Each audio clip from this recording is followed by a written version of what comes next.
नमो अरिहन्ताणं नमो सिद्धाणं नमो आयर्याणं नमो उवच्छायाणं नमो लोये सवसाहुणम्।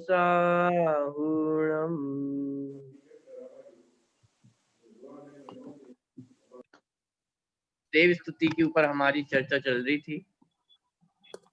पंडित दौलत राम जी द्वारा लिखित जो देव स्तुति है उसके ऊपर हमारी चर्चा चल रही है। मैं डॉक्यूमेंट आपके साथ शेयर कर रहा हूँ, फिर उसके बाद हम आगे कंटिन्यू करेंगे।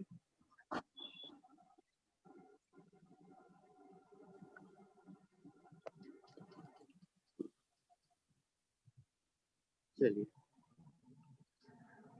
इस स्तुति के जो 6 छंद हैं उनको हम देख चुके थे लास्ट क्लास में, तो मैं उनको रिपीट नहीं कर रहा हूँ, सीधे हम आगे बढ़ रहे हैं। 6th नंबर का जो छंद है वहां तक हम पढ़ चुके थे। 7th नंबर के छंद से स्टार्ट कर रहे हैं हम सभी।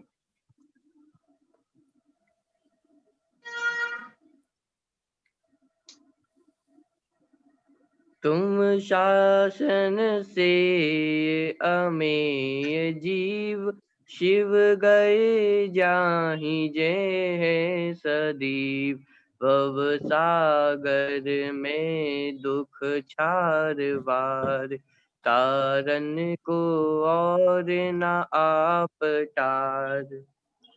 देखिए, तुम शासन से अमेय जीव अर्थात तुम शासन अर्थात आपके बताए हुए मार्ग, शासन अर्थात मार्ग, जो जिनेंद्र भगवान की दिव्य ध्वनि खिरी हुई है, जो उन्होंने हमें मार्ग बताया है, उससे कहते हैं शासन।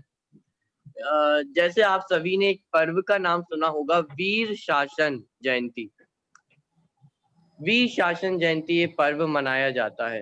क्यों मनाया जाता है? क्योंकि इस दिन जो महावीर भगवान है उनका शासन प्रारंभ हुआ था, अर्थात दिव्य ध्वनि उनकी प्रारंभ हुई थी। तो तुम शासन से अमेय जीव, कि हे भगवान आपके बताए हुए मार्ग पर चलकर, तुम शासन से अर्थात सेवन करना या आपके बताए हुए मार्ग पर चलना। तुम शासन से अमेय जीव, अमेय अर्थात अनंत जीव, कि हे भगवान आपके बताए हुए मार्ग पर चलकर अनंत जीव शिव गए जाहि जे हैं सदीव। शिव अर्थात होता है मोक्ष, शिव अर्थात मोक्ष। तो शिव गए पास्ट टेंस में यदि हम देखें तो शिव गए कि भूतकाल में अनंत जो जीव है वो सिद्ध दशा को प्राप्त हो चुके हैं या मोक्ष गति को जा चुके हैं। शिव गए जाहि, जा रहे हैं प्रेजेंट टेंस में, अभी भी वर्तमान में कितनी ही जीव सिद्ध गति को प्राप्त कर रहे हैं। और जे है सदीव, कि भविष्य में भी हमेशा इसी प्रकार अनंत जीव मोक्ष को प्राप्त करते रहेंगे। कैसे प्राप्त करेंगे? कि तुम शासन से, कि आपके बताए हुए मार्ग पर चलकर। तो प्रश्न यहाँ पर खड़ा होता है कि जिनेंद्र भगवान ने ऐसा कौन सा मार्ग बताया है कि जिस पर चलकर के जीव सिद्ध गति को प्राप्त कर सकता है? आप में से कोई आंसर देना चाहेगा?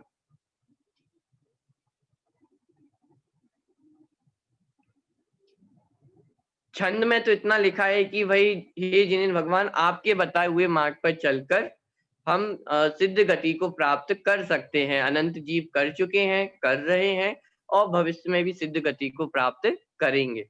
तो प्रश्न यहाँ पर एक खड़ा होता है कि वह कौन सा मार्ग है जिस पर चल के अनंत जीव सिद्ध गति को प्राप्त करते हैं? अपने आत्मा को जान के, अपने आत्मा को जान के। बहुत बढ़िया।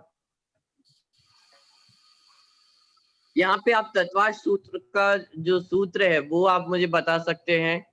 सम्यक दर्शन ज्ञान चारित्राणि मोक्ष मार्गः, कि मोक्ष का रास्ता क्या है, मोक्ष का मार्ग क्या है, कि सम्यक दर्शन, सम्यक ज्ञान, सम्यक चारित्र। इस सम्यक दर्शन ज्ञान चारित्र का उपदेश जिनेंद्र भगवान ने अपनी वाणी में दिया है। ये उनका शासन है कि जिनेंद्र भगवान ने मोक्ष का मार्ग क्या बताया है कि सम्यक दर्शन ज्ञान चारित्र ये मोक्ष का मार्ग है, और इस पर चलकर अनंत जीव सिद्ध गति को प्राप्त कर चुके हैं, कर रहे हैं, और अनंत काल ऐसे ही करते रहेंगे। ठीक है, पहली लाइन क्लियर हुई। तुम शासन से अमेय जीव, शिव गए जाहि जेहे सदीव। ठीक है, सेकंड लाइन, भव सागर में दुख छार वारे, तारन को और न आप टारे। कि भव सागर अर्थात भव रूपी सागर, यहाँ पे एक एग्जाम्पल दिया जा रहा है, उपमा दी जा रही है भव को, कि भव कैसा है, मतलब इस संसार में जो हम अनादि काल से भटक रहे हैं, तो उसको उपमा दी सागर की। सागर मतलब ओशियन।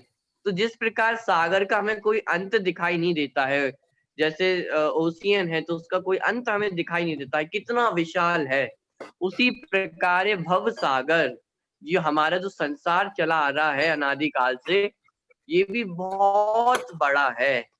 तो जैसे हम देखते हैं सागर में क्या होता है, पानी होता है, लेकिन उस पानी की एक क्वालिटी होती है। वो पानी कैसा होता है,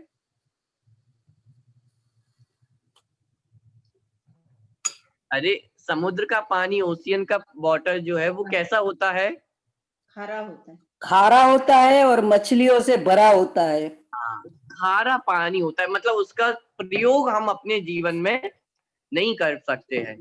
तो भव सागर में दुख छार वारी, कि उसी प्रकार इस भव में भी, इस संसार में भी दुख रूपी खारा पानी भरा हुआ है, या खारा पानी रूप जो दुख है वो इस संसार में भरा हुआ है। ठीक है, भव सागर में दुख छार वारी, कि संसार में मात्र दुख ही दुख है, यहाँ कुछ भी सुख रूप नहीं है। तो भव सागर में दुख छार वारी, तारन को और न आप टारी, कि हे जिनेंद्र भगवान, आपके सिवा इस जीव को और कोई भी पार नहीं उतार सकता है, अर्थात भव सागर से छुड़ाकर किनारे पर आपके अलावा और कोई भी नहीं पहुंचा सकता है। कि तारन को और ना आप टारी, कि आपको छोड़कर और कोई भी इससे हमें पार नहीं उतार सकता है। किससे पार नहीं उतार सकता है, कि भव सागर से। भव सागर अर्थात इस संसार से यदि हमें मुक्ति चाहिए, तो वो मुक्ति हमें कौन दिला सकता है, कि एकमात्र जिनेंद्र भगवान ही हमें मुक्ति का मार्ग बता सकते हैं, इस संसार से हमें पार उतार सकते हैं, और कोई भी इसमें समर्थ नहीं है। चलिए मैं अर्थ इसका पढ़ता हूँ। नीचे जो रेड शब्दों में है, आपके बताए मार्ग पर चलकर अनंत जीव मुक्त हो गए हैं, हो रहे हैं, और सदा काल होते रहेंगे। इस संसार रूपी समुद्र में दुख रूपी अथाह खारा पानी भरा हुआ है, आपको छोड़कर और कोई भी इससे पार नहीं उतार सकता है। तो इस प्रकार सातवां छंद था। कोई डाउट इसमें आपको?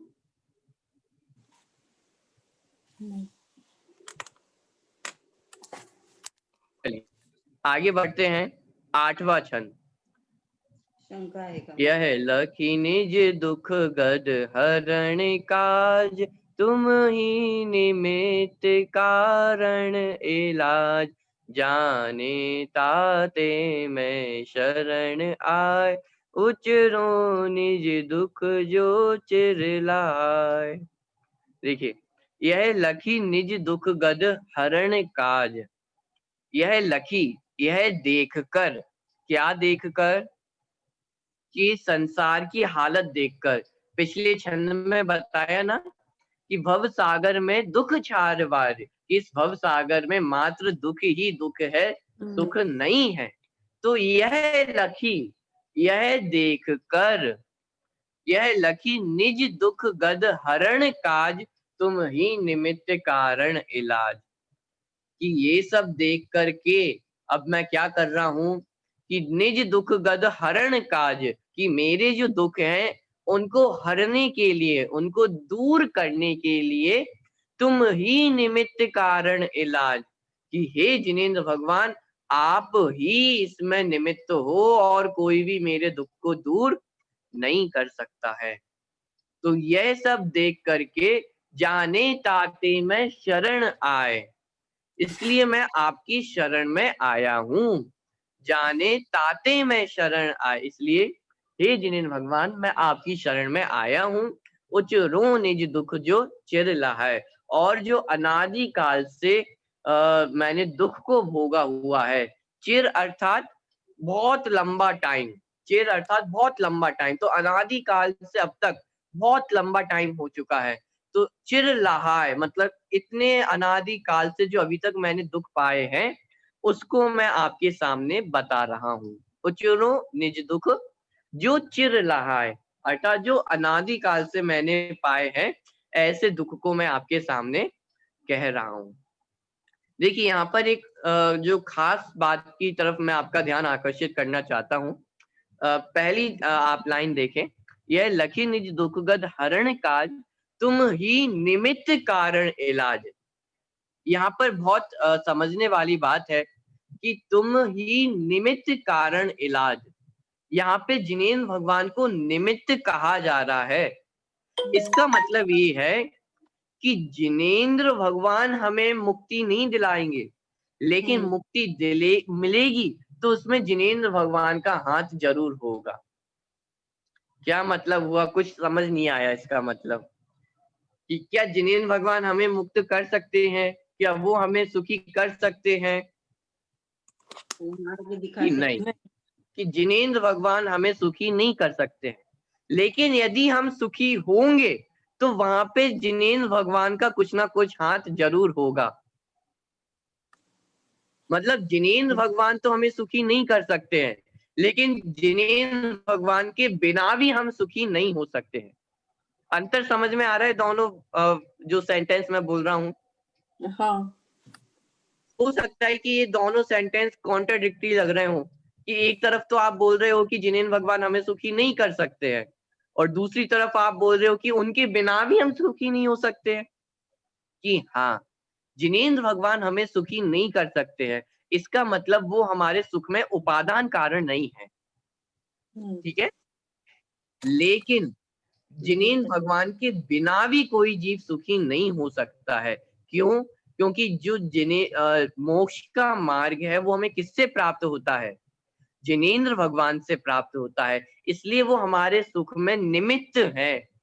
अर्थात जो हमारे सुख रूप तो परिणमित नहीं हुए हैं, लेकिन हमारे सुख के होने में वो वहां पे उपस्थित है, मौजूदगी है उनकी, अर्थात उनके बिना हम सुखी नहीं हो सकते हैं।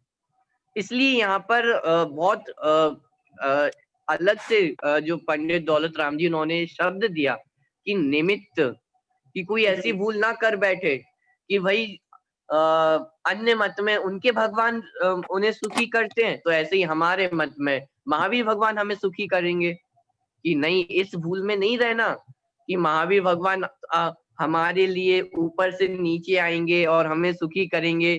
कि नहीं, कि महावीर भगवान ऐसा कुछ भी करने वाले नहीं है। हाँ, लेकिन यदि हम सुखी होंगे तो उसमें नाम यही लिया जाएगा कि महावीर भगवान ने हमें सुखी किया है, महावीर भगवान के कारण हमें मोक्ष की प्राप्ति हुई है। क्यों? क्योंकि मोक्ष का मार्ग हमें उनसे प्राप्त होता है। ठीक है, तो इस प्रकार यहाँ पे जिनेंद्र भगवान को निमित्त बताया गया है कि अनादि काल से जो हमारे दुख चले आ रहे हैं उनको दूर कौन कर सकता है? कि हे जिनेंद्र भगवान, आप ही उन दुखों को दूर कर सकते हैं। देखिए, जब भी भक्ति की जाती है, किसी की पूजन की जाती है, भक्ति की जाती है, तो गुणों को बढ़ा चढ़ा के वर्णन किया जाता है। ठीक है, जैसे फॉर एग्जाम्पल मान लीजिए कि आपके घर में आपके कोई मान लीजिए नाती आए हैं या कोई पोता आया है और आपके घर में कोई रिलेटिव भी हैं, तो आप अपने नाती पोतों की क्या तारीफ करते हैं या बुराई करते हैं? तारीफ। क्या करते हैं? मैं जानबूझ के अभी बेटे का एग्जाम्पल नहीं दे रहा कि हो सकता है बेटे के बारे में तो आप फिर भी कुछ ना कुछ बोल दें, लेकिन अपने नाती पोतों के बारे में कि गलती तारीफ से भी करें। उनके बारे में कोई गलत बात अपने रिलेटिव्स के सामने नहीं निकलेगी। आप जो कुछ भी बोलेंगे तो उनके बारे में अच्छे से अच्छा ही बोलेंगे कि देखो कितने अच्छे बच्चे हैं, स्कूल में फर्स्ट आते हैं, इतनी सारी एक्टिविटीज आती है, चलो कोई ना कोई पोयम सुनाओ या वो करो, मतलब हर तरह से उनकी तारीफ करते हैं। लेकिन क्या सच में वो इतने अच्छे हैं? क्या कभी उनको डांटनी पड़ती है? क्या कभी उन्होंने कोई गलत काम नहीं किया? कि सब है, डांट भी पड़ी होगी, हो सकता है कभी पिटाई भी पड़ी होगी, कुछ गलत काम भी किया होगा, लेकिन जब तारीफ की जाएगी तो बड़ा चढ़ा के ही तारीफ की जाती है। उसी प्रकार जब हम जिनेंद्र भगवान की भक्ति कर रहे हैं, पूजन कर रहे हैं, तो उस समय इसी प्रकार से भक्ति जिनेंद्र भगवान की जाती है कि हे भगवान, मैं अनादि काल से दुखी हूँ, मैंने नरक में दुख पाए हैं, मैंने त्रियंच गति में दुख पाए हैं, अनादि काल से इतना दुखी हो रहा हूँ, तो मुझे सुखी कौन कर सकता है? कि हे जिनेंद्र भगवान, आप ही एकमात्र मुझे सुखी करने में समर्थ हो। इस दुनिया में मैं सबके पास गया, पूरी दुनिया में घूम आया, लेकिन कोई भी मुझे सुखी नहीं कर सका, कि एकमात्र आप ही ऐसे हो जो मुझे सुखी कर सकते हो। लेकिन यहाँ पे हमें ध्यान रखना है कि भक्ति में तो हम ऐसे कहते हैं कि जिनेंद्र भगवान ही हमें सुखी कर सकते हैं, जिनेंद्र भगवान ही हमारी नैया पार कर सकते हैं, लेकिन वहां पे हमें समझना क्या है कि यहाँ पे जिनेंद्र भगवान मात्र निमित्त कारण है, उपादान कारण नहीं है। नहीं है। ठीक है, पॉइंट समझ में आ रहा है पूरा? हाँ।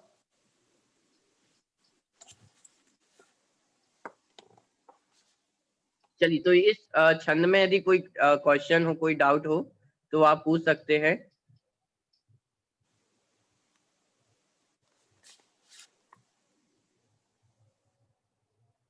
चलिए, कोई क्वेश्चन नहीं?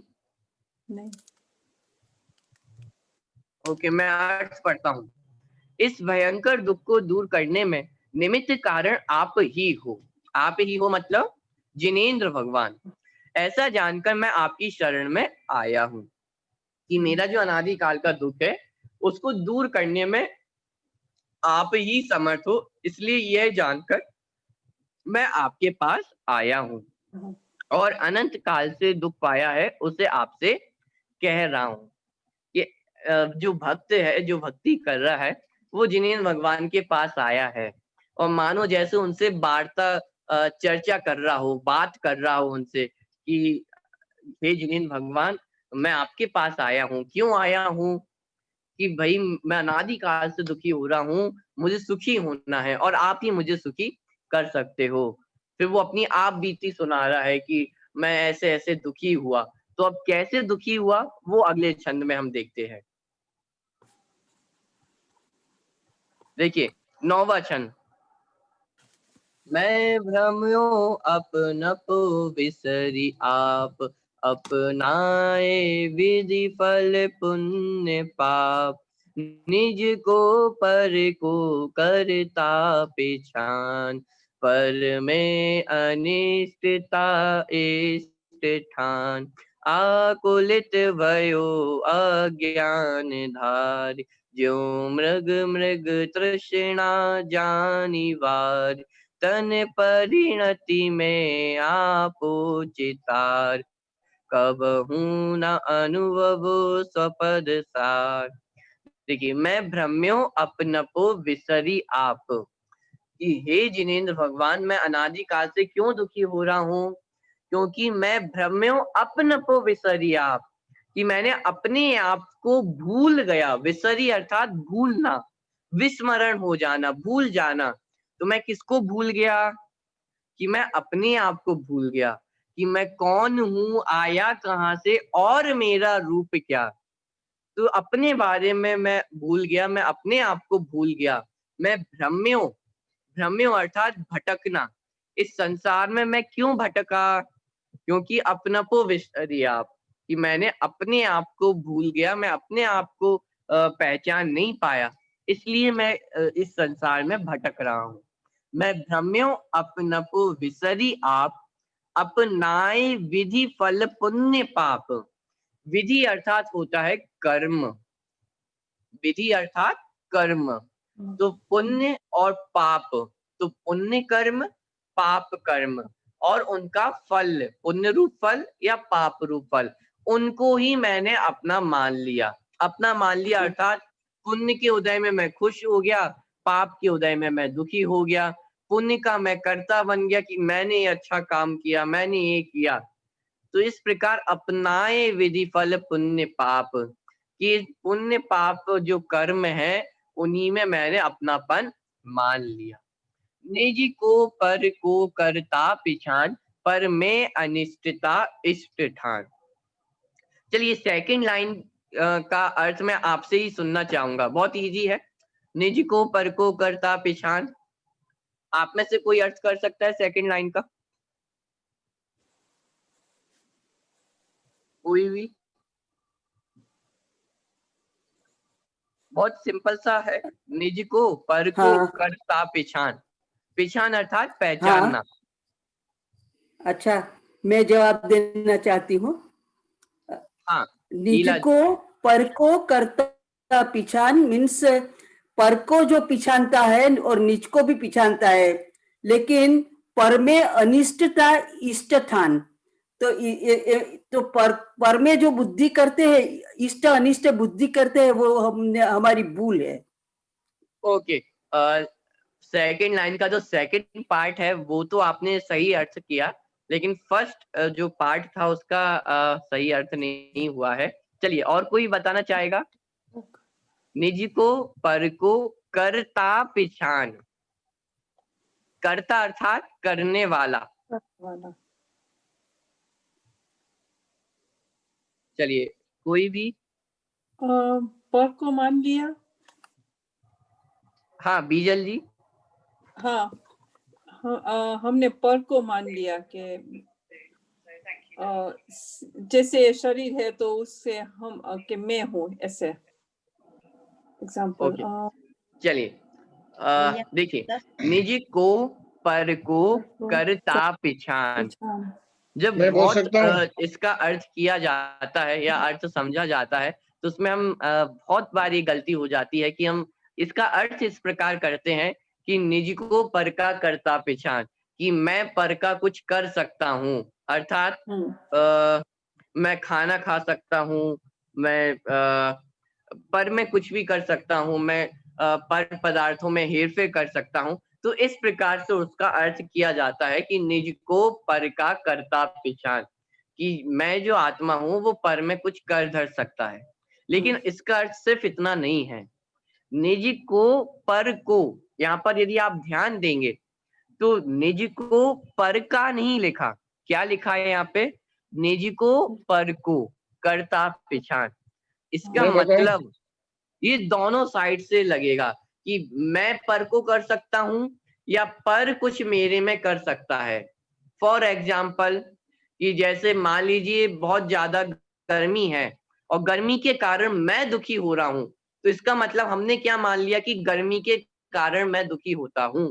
गर्मी मुझे दुखी कर सकती है, या कोई मुझे मार रहा है या कोई मुझे गाली दे रहा है, तो गाली के कारण मैं दुखी हो जाता हूं।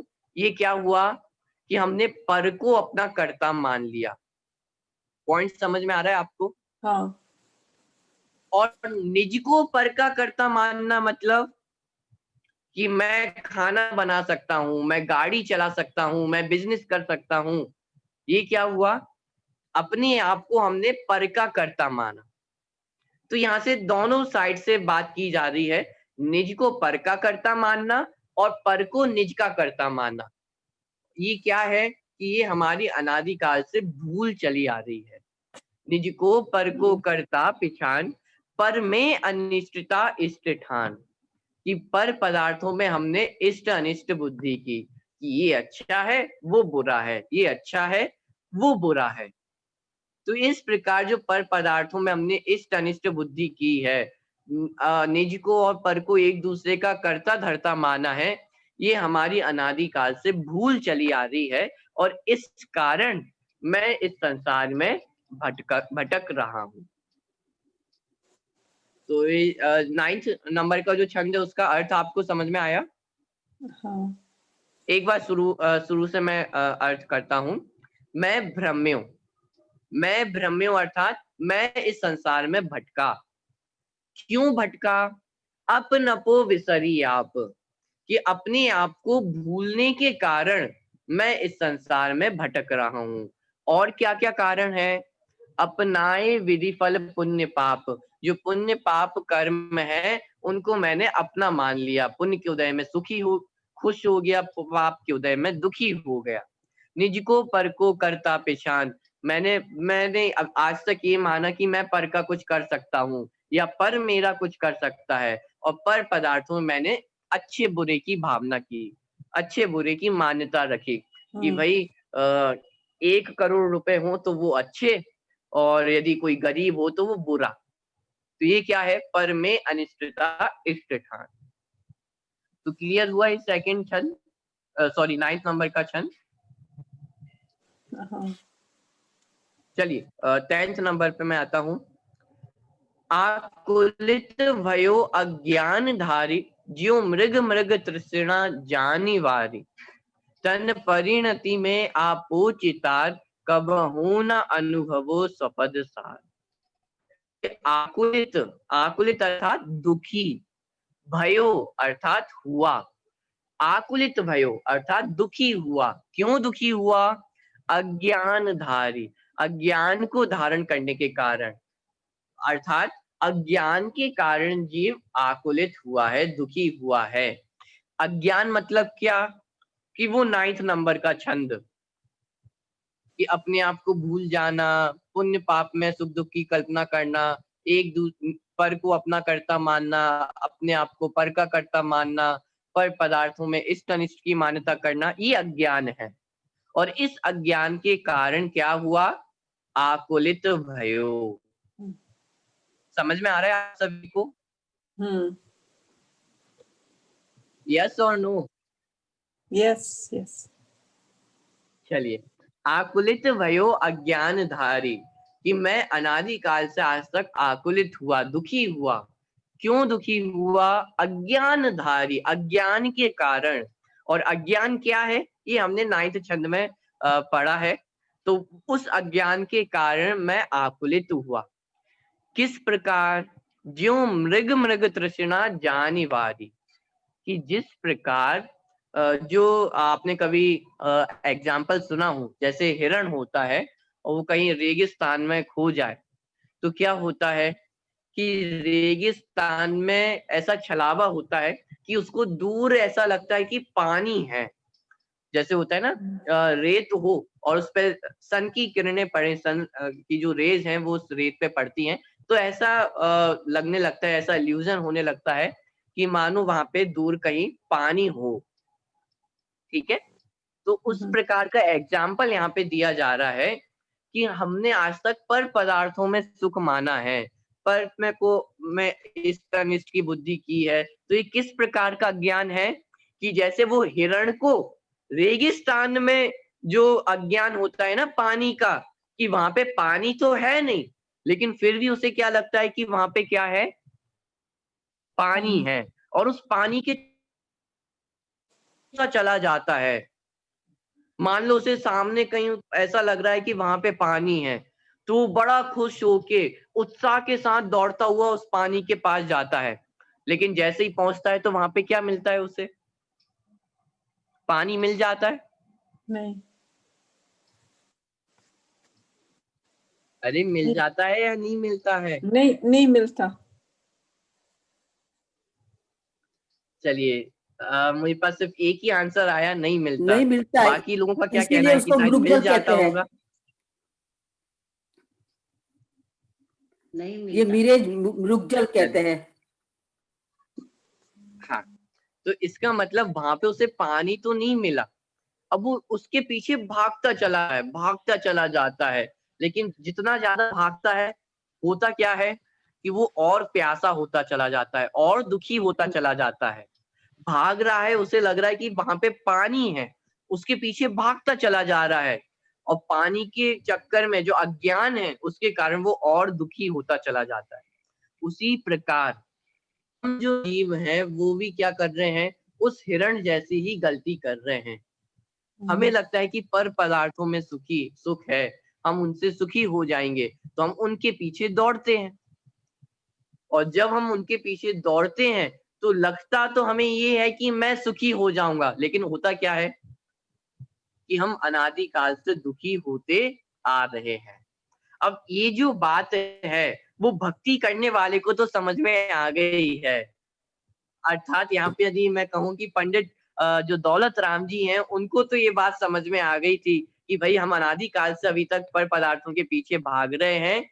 हमें लग रहा था कि हम उनसे सुखी हो जाएंगे, लेकिन आज तक हुआ क्या कि हम अनादिकाल से आज तक दुखी ही रहे। तो ये बात दौलत राम जी को तो समझ में आ गई थी उस समय।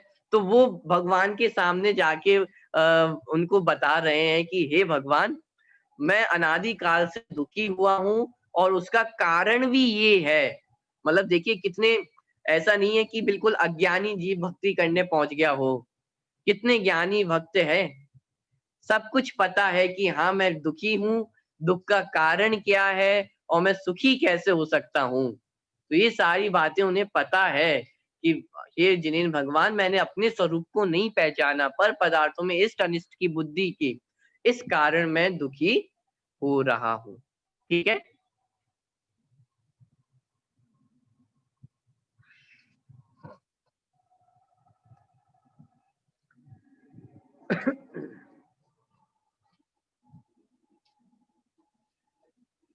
चलिए, आकुलित भयो अज्ञान धारी, जो मृग मृग तृष्णा जानी वारी, तन परिणति में आपो चितार। तन परिणति अर्थात ये जो शरीर है, तो इस शरीर की जो भी परिणति होती है, जो भी हालत होती है, उसमें मैंने अपनी दशा मान ली। मान लीजिए इस शरीर को फीवर आया, तो मैंने क्या मान लिया कि मुझे फीवर आया, मैं दुखी हुआ। शरीर में कुछ प्रॉब्लम हुई तो हमें लगा कि मुझे प्रॉब्लम हुई है। तो तन परिणति में आपो चितार, इस शरीर में ही मैंने अपनापन मान लिया।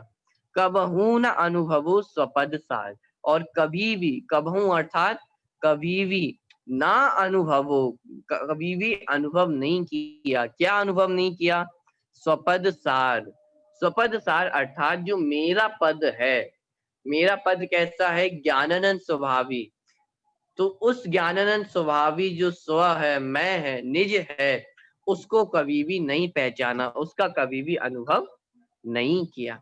इस कारण मैं दुखी हो रहा हूं। ठीक है, चलिए मैं अर्थ पढ़ता हूं। मैं अपनी ज्ञान स्वभावी आत्मा को भूलकर अपने आप ही संसार में भ्रमण कर रहा हूं, और मैंने कर्मों के फल, पुण्य और पाप को अपना लिया है।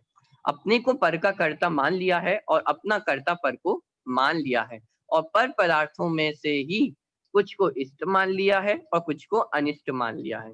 परिणाम स्वरूप अज्ञान को धारण करके स्वयं ही आकुलित हुआ हूँ।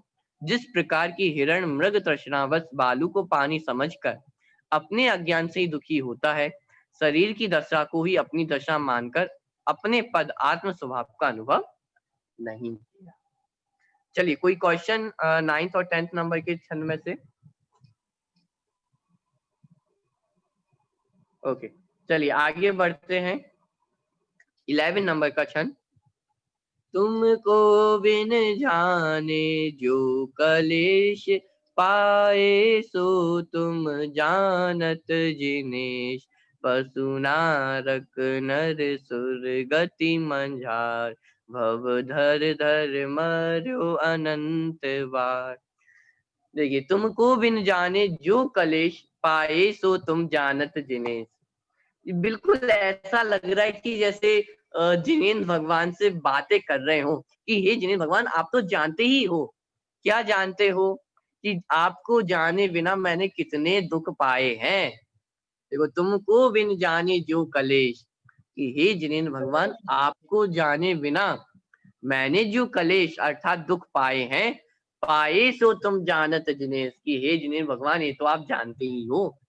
मतलब ये कहना चाह रहे हैं कि हे जिनेन्द्र भगवान, मैं आपको क्या बताऊं, आप तो सर्वज्ञ हो, आप सब कुछ जानते हो कि मैंने आज तक आपको नहीं पहचाना और उस वजह से मैंने कितने दुख पाए हैं। क्या दुख पाए हैं कि पशु नारक नर सुरगति मंझार, भव धर धर मर्यो अनंत बार। कि पशु अर्थात त्रियंच गति, नारक अर्थात नरक गति, नर अर्थात मनुष्य गति, सुर अर्थात स्वर्ग गति। कि पशु नारक नर सुर गति मंझार, भव धर धर मर्यो अनंत बार।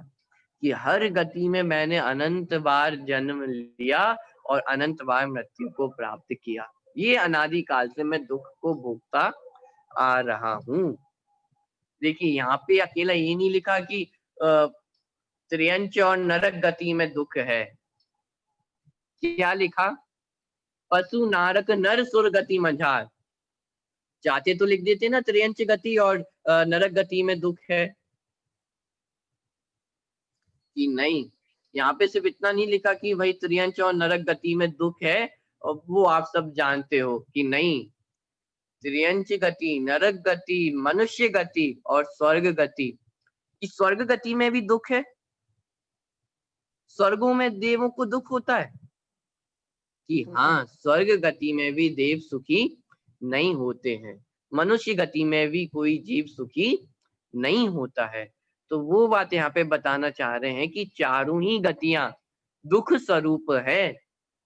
ऐसा नहीं है कि कोई गति सुखमय हो, कि भाई पशु गति और नरक गति तो ठीक है, दुखमय है, लेकिन मनुष्य गति में थोड़ा थोड़ा सुख है और स्वर्ग गति में पूरा सुख है। कि नहीं, चारों ही गति कैसी है? दुखमय है, उनमें हमने दुख ही पाया है। पशु नारक नर सुर गति मंझार, भव धर धर मर्यो अनंत बार। कि पशु नारक नर सुर गति में अनंत बार जन्म धारण करके मरण प्राप्त किया है। ठीक है, सिंपल अर्थ है। हे जिनेश, आपको पहचाने बिना जो दुख मैंने पाए हैं उन्हें आप जानते ही हैं। त्रियंच गति, नरक गति, मनुष्य गति और देव गति में उत्पन्न होकर अनंत बार मरण किया है। चलिए, सिंपल है। कुछ डाउट इसमें आपको? चलिए नेक्स्ट क्षण पे आते हैं। अब काल लब्धि बलते दयाल, तुम दर्शन पाए भयो खुशाल। शांत भयो मिटी सकल द्वंद, चाख्यो स्वातम रस दुख निकंद। देखिए क्या लिखा? अब काल लब्धि बलते दयाल, तुम दर्शन पाए भयो खुशाल। क्या कह रहे हैं कि अब काल लब्धि के आने से, मतलब अब समय पक चुका है कि अब काल लब्धि बलते दयाल, तुम दर्शन पाए भयो खुशाल। कि हे जिनेन्द्र भगवान, आपके दर्शन पा लिए हैं और मैं खुशी हो गया हूँ, प्रसन्न हो गया हूँ, खुश हो गया हूँ। कि आपके दर्शन करने से, आपको देखने भर से मैं कैसा हो गया हूँ? सुखी हो गया हूँ। अब काल लब्धि बलते दयाल, तुम दर्शन पाए भयो खुशाल। मन शांत भयो मिटी सकल द्वंद। कि मन शांत हो गया और जितने भी द्वंद फंद थे, अर्थात जगत के जितने भी दुख दर्द थे, वो सभी शांत हो गए हैं, मिट गए हैं। चाख्यो स्वातम रस दुख निकंद। कि और क्या किया है कि अपनी जो आत्मा का रस है, जो सुख है, उसको मैंने प्राप्त कर लिया है। चाख्यो अर्थात चखना, कि मैंने अपने आत्मा का रस चख लिया। आत्मा का रस चख लिया, इसका मतलब क्या? ये आत्मा का टेस्ट मीठा मीठा होता होगा? कि अरे नहीं, चाख्यो स्वातम रस अर्थात मैंने अपने आप को पहचान लिया है। अब मुझे जो सुख है उसकी प्राप्ति मुझे हो गई है। चाख्यो स्वातम रस दुख निकंद।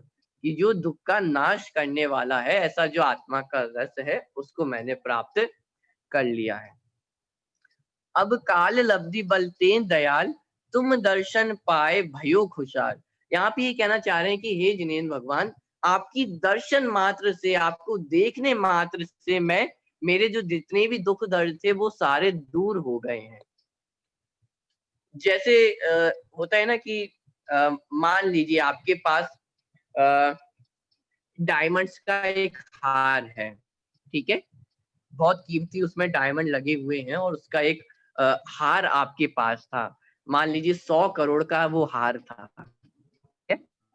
100 करोड़ का हार वो आपके पास था, आप गले में बढ़िया पहने हुए थे और अचानक वो हार आपके गले से निकल गया, ठीक है? अब आपका ध्यान एकदम आपके गर्दन पे गया कि अरे! यहाँ तो हार नहीं है, तो अब आपकी क्या हालत होगी? हीरो का हार है, डायमंड्स का 100 करोड़। चलिए, क्या हालत होगी? दुखी हो गए। दुखी होंगे कि बिल्कुल हैरान परेशान? जैसे अनादि काल से वो जो जीव है वो दुखी होता हुआ आ रहा है, अपने इतने सारे दुख दर्द भगवान के सामने बता रहा है कि हे जिनेंद्र भगवान, मैं इतने अनादि काल से दुखी हो रहा हूँ।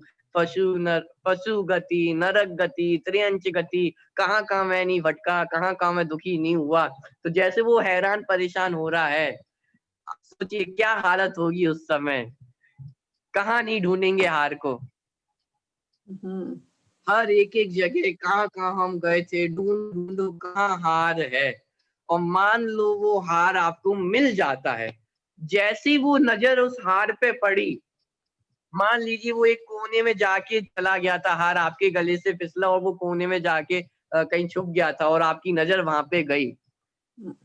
बताइए, अब जैसे ही वो नजर हमारी उस हार पे गई, क्या हुआ?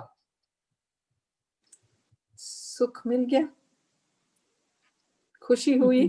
मतलब देखने मात्र से, अभी आपने उस हार को उठाया भी नहीं है, टच भी नहीं किया है, बस आपकी नजर उस पे पड़ी है और नजर पड़ने मात्र से क्या हो गया कि एकदम अंदर से एकदम शांति, सुख शांति, एकदम तृप्ति कि अरे थैंक गॉड, हार मिल गया।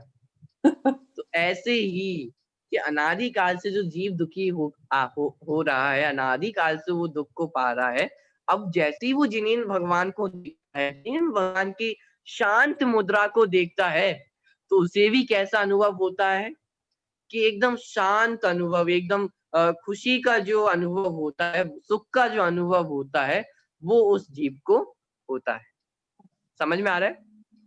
तो ये यहाँ पे बताना चाह रहे हैं कि हे भगवान, आपको देखने मात्र से, आपको देख लिया तो मैं, मेरे जितने भी दुख दर्द थे वो सभी दूर हो गए हैं। एकदम जो मन है मेरा वो कैसा हो गया है कि एकदम शांत हो गया है। जितने भी द्वंद फंद थे जगत में, जितनी भी प्रॉब्लम्स थी, वो सब एक साइड हो गई हैं।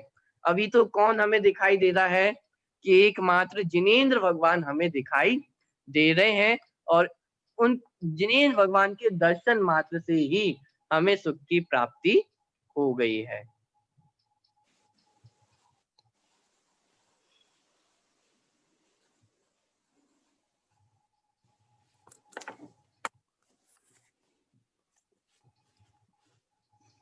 चलिए, तो इस ये छंद आपको समझ में आया? अब काल लब्धि बलते दयाल, तुम दर्शन पाए भयो खुशहाल की हे जिनेंद्र भगवान, आपके दर्शन मात्र से ही मैं कैसा हो गया हूँ? सुखी हो गया हूँ। मन शांत हो गया है, जितने भी जगत के द्वंद्व फंद थे वो सारे मिट गए हैं। चाख्यो स्वातम रस दुख निकन। चलिए अर्थ मैं पढ़ता हूँ।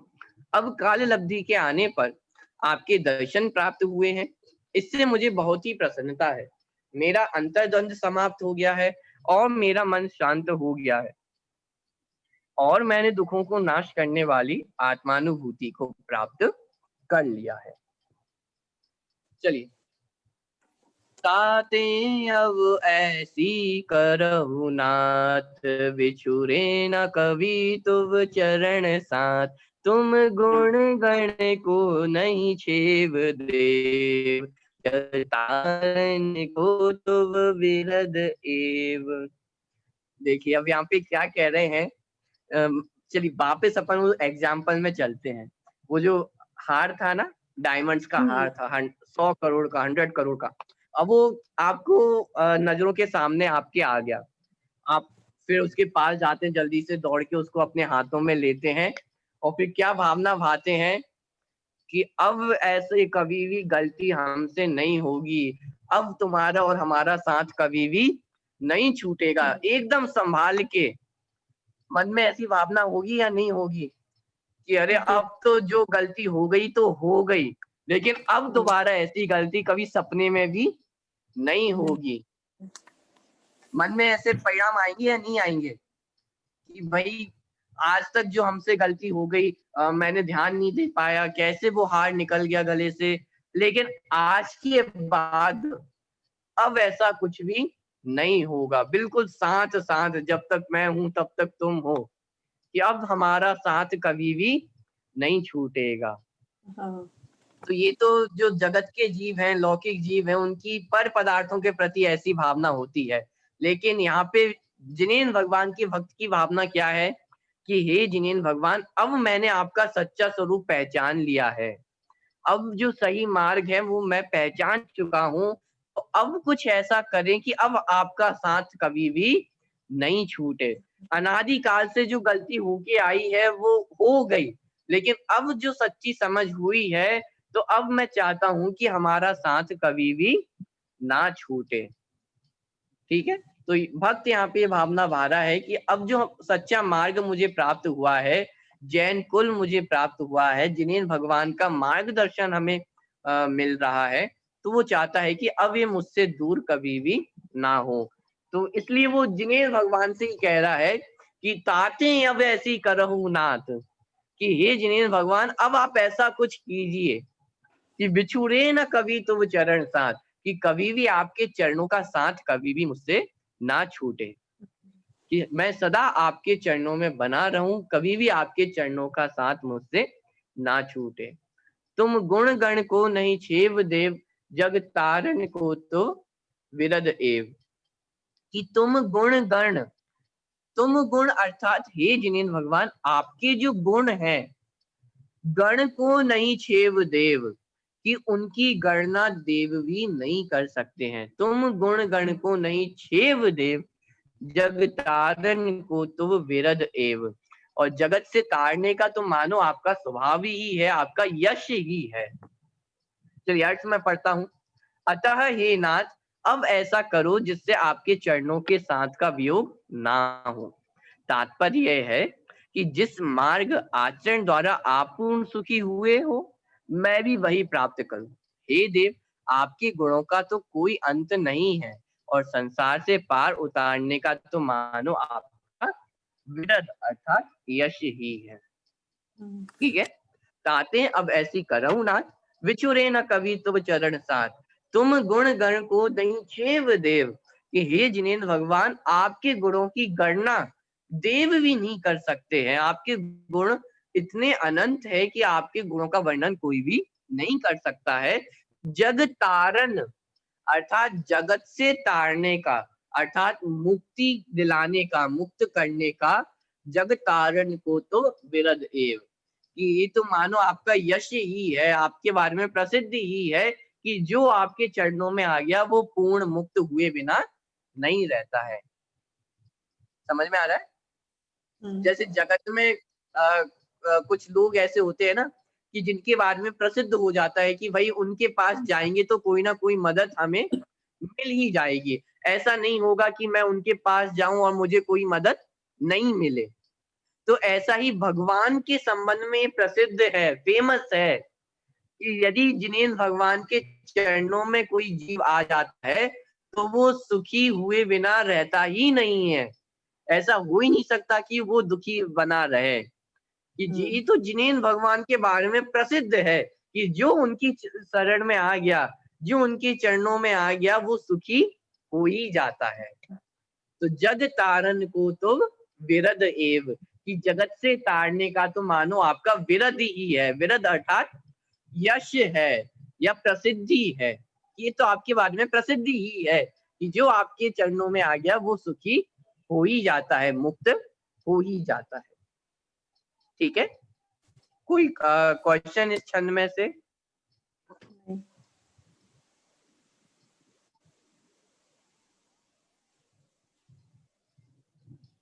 चलिए, कोई क्वेश्चन नहीं है, आगे बढ़ते हैं। ताते आत्म के अहित विषय कसाय, इनमें मेरी परिणति न जाए। मैं रहूं आप में आप लीन, सो करो हूँ जो निजाधीन। देखिए, ताते आत्म के अहित विषय कसाय, इनमें मेरी परिणति न जाए। क्या कह रहे हैं कि हे जिनेन्द्र भगवान, मैं आपके चरणों में ही रहूं, आपके बताए मार्ग पर ही चलूं।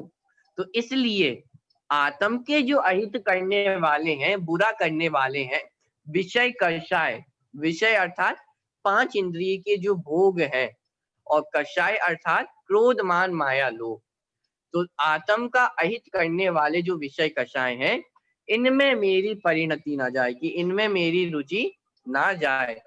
मैं रहूं आप में आप लीन, कि मैं अपने आप में ही लीन रहूं, सो करूं हूं जो निजाधीन,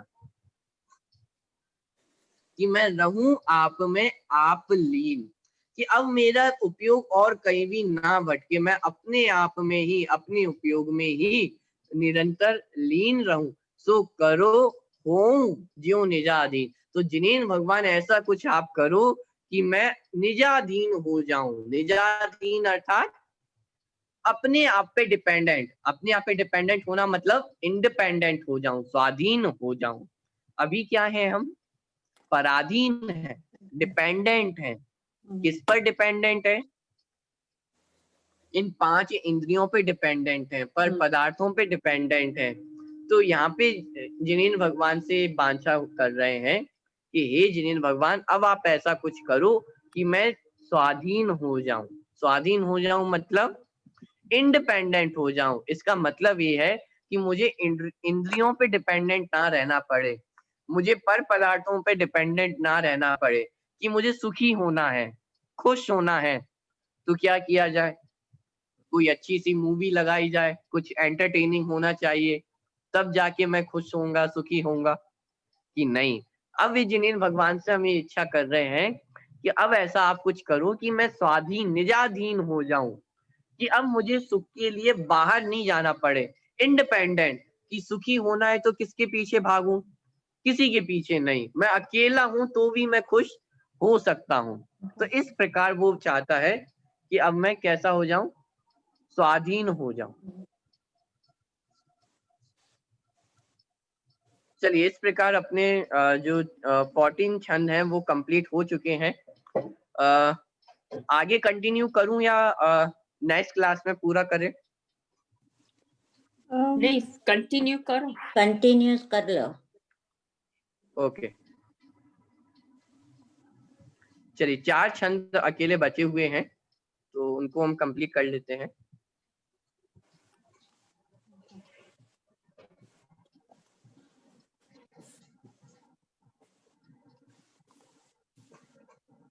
चलिए 15। मेरे न चाह कछु और ईश, रत्न त्रय निधि दीजे मुनीश। मुझ कारज के कारण सु आप, शिव करहु हरहु मम मोह ताप। मेरे न चाह कछु और ईश, रत्नात्रय निधि दीजे मुनीश। अब वो सीधी सी बात यहाँ पे कह रहा है कि हे जिनेन्द्र भगवान, मुझे और कुछ नहीं चाहिए। मेरे न चाह, कि अर्थात हे जिनेन्द्र भगवान, मेरी और कोई चाह नहीं है। मेरी न चाह कछु और ईश, रत्नात्रय निधि दीजे मुनीश। कि मैं और कुछ नहीं चाहता हूँ, बस रत्नात्रय निधि। रत्नात्रय निधि अर्थात सम्यक दर्शन, सम्यक ज्ञान, सम्यक चारित्र। ये जो रत्नात्रय रूपी खजाना है वो मुझे दे दीजिए। देखिए, यहाँ पे दुनिया का और कोई खजाना नहीं मांगा, और कोई रुपए पैसे नहीं मांगे, कुछ भी नहीं मांगा। कौन सा खजाना मांगा है? रत्नात्रय, सम्यक दर्शन ज्ञान चारित्र। ये सम्यक दर्शन ज्ञान चारित्र का खजाना आप मुझे दे दीजिए, कि और कोई मुझे इस जगत की और कोई भी चाह नहीं है। रत्नात्रय निधि दीजिए मुनि, मुझ कारज के कारण सु आप, शिव करहु हरहु मम मोह ताप।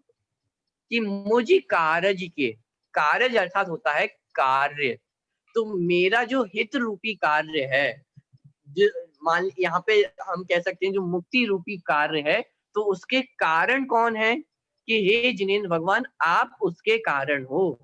मुझ कार्य के कारण सु आप, कि मेरे मुक्ति रूपी कार्य में, मुझे सुखी करने के कार्य में कारण आप हो। ये सिंपल सा एक प्रिंसिपल है, सिद्धांत है कि जब कोई भी कार्य होता है, कोई भी वर्क होता है, तो उसके पीछे कोई ना कोई कारण अवश्य होता है। तो सुखी हो रहा है, जैसे मुझे सुखी होना है या सिद्ध गति को प्राप्त करना है, तो इस कार्य में, इस वर्क में कारण कौन होगा कि कारण जितेंद्र भगवान, कि मेरे मुक्ति रूपी कार्य में कारण कौन है कि हे जिनेंद्र भगवान आप उसमें कारण हो। तो शिव करहु हरहु मम मोह ताप, शिव अर्थात मोक्ष, करहु अर्थात कीजिए, तो इसलिए हे जिनेंद्र भगवान आप मुझे मोक्ष प्राप्ति कराइए। हरहु मम मोह ताप, और जो भी मेरा मोह है, मोह के अंदर हम सारी बातें गर्भित है, मोह राग द्वेष, तो मेरा जितना भी मोह राग द्वेष है, मिथ्यात्व है, उस सबको आप हर लीजिए, अर्थात उसको दूर कर दीजिए। तो मिथ्यात्व रूप जो है, मिथ्यात्व कषाय है, उनको आप दूर कर दीजिए और मोक्ष गति को प्राप्त करा दीजिए। ये इतनी सी जो चाह है वो भक्त की यहाँ पे बताई जा रही है कि भक्त और उनसे कुछ भी नहीं चाहता है, और दुनिया की चीजें नहीं मांग रहा है, कुछ भी नहीं मांग रहा है, सिर्फ इतना मांग रहा है कि मोक्ष मार्ग आप मुझे दे दीजिए, सम्यक दर्शन ज्ञान चारित्र की प्राप्ति मुझे करा दीजिए। अर्थ मैं पढ़ता हूँ, मेरे हृदय में और कोई इच्छा नहीं है, बस एक रत्नत्रय निधि ही पाना चाहता हूँ। मेरे हित रूपी कार्य के निमित्त कारण आप ही हो, मेरा मोह ताप नष्ट होकर कल्याण हो, यही भावना है।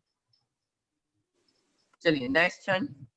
शशि शांति करन तप हरन हेत, स्वयमेव तथा तुम कुशल देत, पीवत पीयूष ज्यों रोग जाय, त्यों तुम अनुभवते भव नशाय।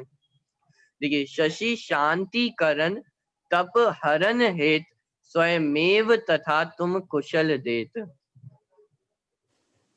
देखिए, शशि अर्थात चंद्रमा, मून, मून को हिंदी में शशि भी कहते हैं। तो शशि शांति करण तप हरण हेत, जिस प्रकार जो चंद्रमा होता है, मून होता है, वो अपने आप ही शांति प्रदान करता है, शीतलता प्रदान करता है, ठंडक प्रदान करता है।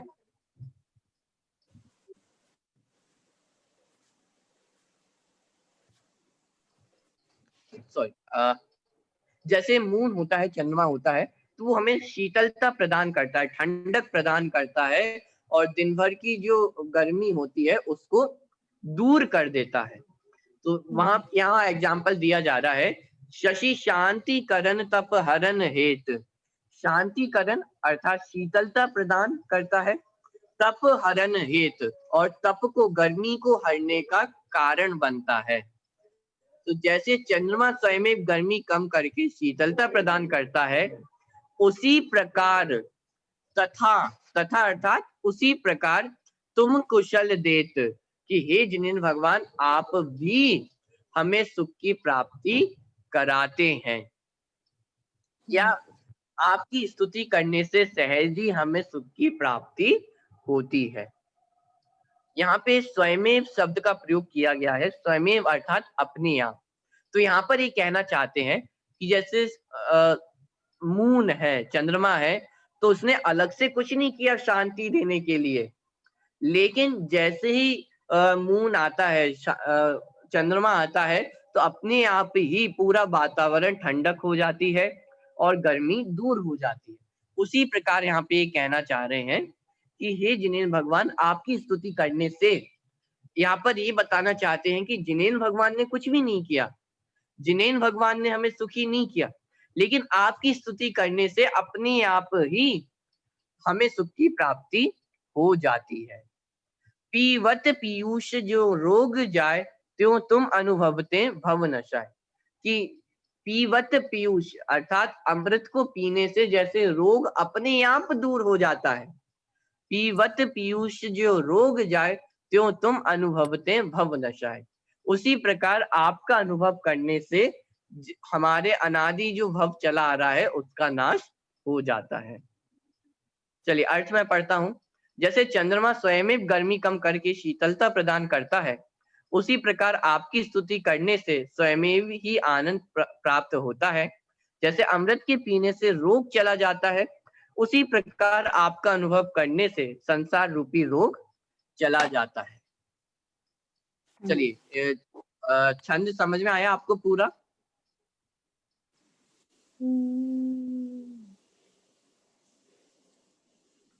चलिए कोई क्वेश्चन नहीं है आपको? नहीं। यदि आपको क्वेश्चन नहीं है तो फिर मैं आपसे पूछूं। चलिए रंजन जी, आपको मेरी आवाज आ रही है?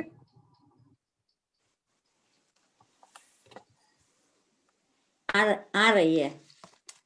हाँ, आप इसका अर्थ बता सकती हैं 16 नंबर के छंद का? किसका? 16 का? हाँ। शशि शांति करण तपहरण है, चंद्रमा के जैसी शीतलता, हाँ, जैसी ठंडक देती है, उसी प्रकार आपकी स्तुति करने से सुख की प्राप्ति होती है। हाँ, बराबर? हाँ, बिल्कुल। अनादि से जो रोग आपकी स्तुति करने से दूर होता है।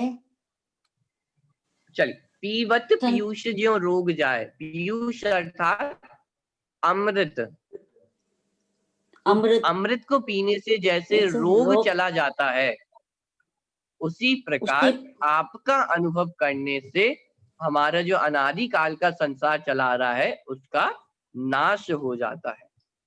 ठीक है? हाँ। चलिए लास्ट 17 जो छंद है उसको हम स्टार्ट करते हैं। त्रिभुवन तिहु काल मंझार कोई, नहीं तुम बिन निज सुखदाय होय, मोर यह निश्चय भयो आज, दुख जलधि उतारन तुम जिहाज। त्रिभुवन तिहु काल, त्रिभुवन अर्थात 3 लोक। जब हमने मध्य लोक का चैप्टर पढ़ा था तब आपको याद होगा हमने 3 लोक के बारे में देखा था, ऊर्ध्वलोक, मध्यलोक, अधोलोक। तो त्रिभुवन अर्थात तीनों लोकों में, और तिहु काल कि पास्ट प्रेजेंट और फ्यूचर, ये तीनों लोकों में और तिहु काल अर्थात तीनों कालों में। त्रिभुवन तिहु काल मंझार कोय, नहीं तुम बिन निज सुखदाय हो, कि हे जिनेन्द्र भगवान आपके समान सुख देने वाला 3 लोक में और 3 काल में कभी भी कोई भी नहीं है। मतलब जिनेन्द्र भगवान के अलावा सुखी करने वाला पहले भी कोई नहीं था, वर्तमान में भी कोई नहीं है और भविष्य में भी कोई नहीं होगा। एकमात्र जिनेन्द्र भगवान ही ऐसे हैं जो हमें सुखी कर सकते हैं। ठीक है, इजी है पहली लाइन का अर्थ। त्रिभुवन तिहु काल मंझार कोय, नहीं तुम बिन निज सुखदाय होय, कि आपको छोड़ के और कोई भी इतना सुखदाई नहीं होता है। ठीक है, मोह और यह निश्चय भयो आज, दुख जल्दी उतारण तुम ध्याज। और जिनेन्द्र भगवान आज तो मुझे पक्का भरोसा हो गया है, पक्का ये निश्चय हो गया है, डिसीजन हो गया है कि दुख जल्दी उतारण तुम जहाज, इस दुख रूपी समुद्र में से मेरा जहाज कौन तिरा सकता है, कौन किनारे पर लगा सकता है? इस एकमात्र आप ही ऐसे हो जो मेरे जहाज को पार उतार सकते हो, इसके अलावा और कोई इस दुनिया में ऐसा नहीं है। सिंपल सा अर्थ ये है कि हे जिनेन्द्र भगवान आपके सिवा इस दुनिया में और कोई भी मुझे सुखी नहीं कर सकता है, आपके सिवा इस पूरी दुनिया में तीनों कालों में कोई भी सुखी करने वाला नहीं है। ठीक है, सिंपल है इसका अर्थ। कोई क्वेश्चन?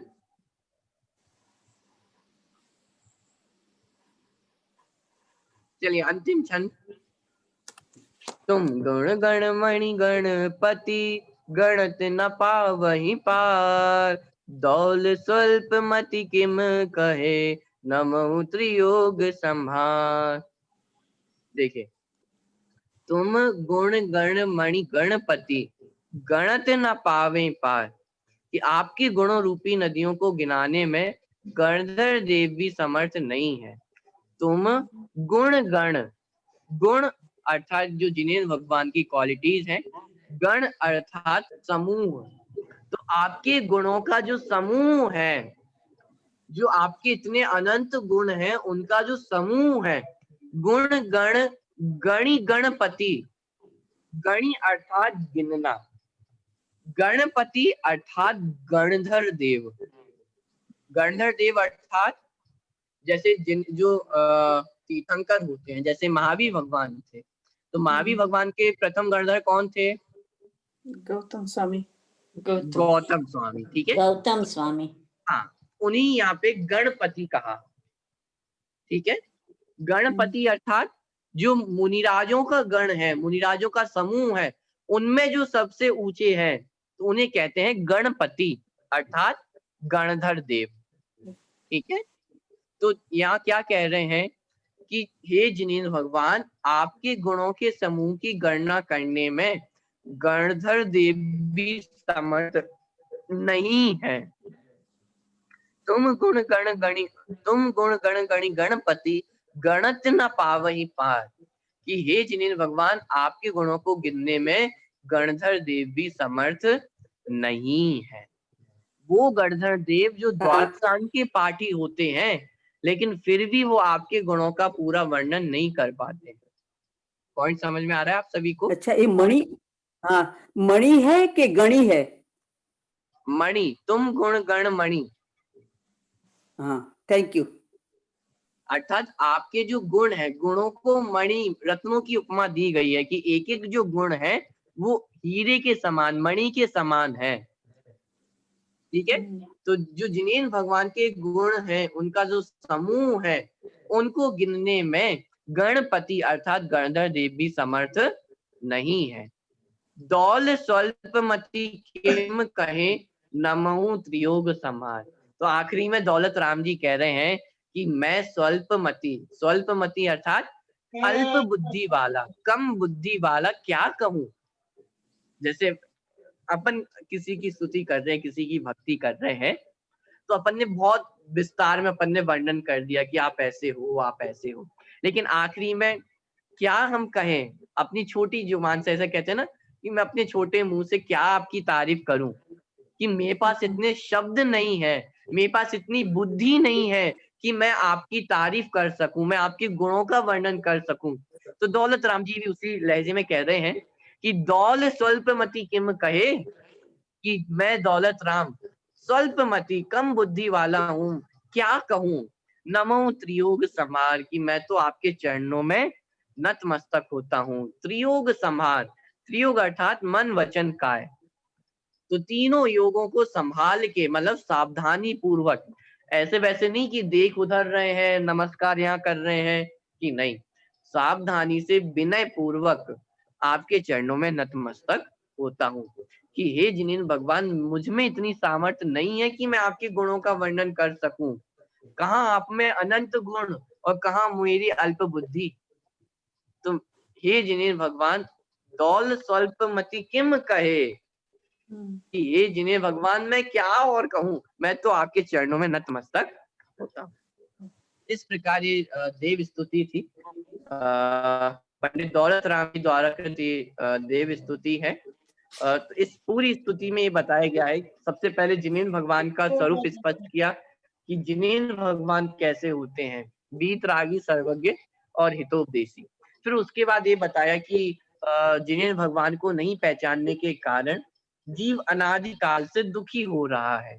फिर उसका कारण बताया कि जीव दुखी क्यों हो रहा है, कि अपने आप को नहीं पहचाना, पर पदार्थों में इष्ट अनिष्ट बुद्धि की, इस कारण जीव दुखी हो रहा है।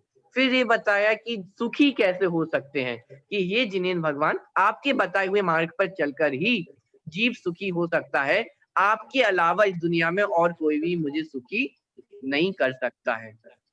अंत में फिर स्तुति करते हुए भक्त ये कहता है कि हे जिनेन्द्र भगवान, आप में अनंत अनंत गुण है, गणधर भी आपके गुणों का वर्णन नहीं कर सकते हैं, फिर मैं तो अल्प बुद्धि हूँ, तो मैं आपके गुणों का वर्णन कैसे कर सकता हूँ, मैं क्या कहूँ आपके बारे में। इसलिए मैं तीनों योगों को, मन वचन काय, तीनों को संभाल के आपको स्तुति करता हूँ, नतमस्तक होता हूँ, वंदन करता हूँ। इस प्रकार ये देव स्तुति थी। और जो हमारा सिलेबस है बेसिक सी का, वो भी पूरा कंप्लीट हो चुका है। इस स्तुति में से यदि कोई क्वेश्चन हो आप पूछ सकते हैं।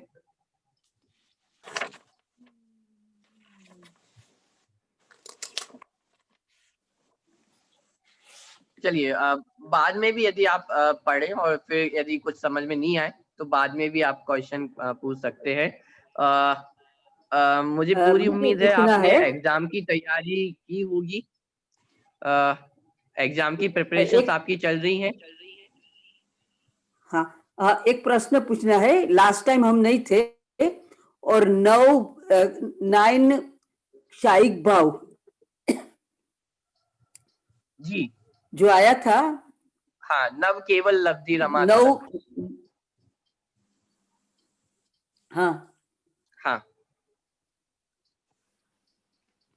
चलिए, तत्वात सूत्र में आपको जो छायिक भाव है, 9 छायिक भाव, उनका वर्णन आपको वहां पे मिल जाएगा। तो आप कोशिश करें वहां से आप ढूंढें, और यदि नहीं मिलेगा तो फिर मैं आपको बता ही दूंगा, तो आप एक बार ट्राई करें, ठीक है। अच्छा। ओके, चलिए, एग्जाम की प्रिपरेशंस आपकी चल रही हैं। नहीं।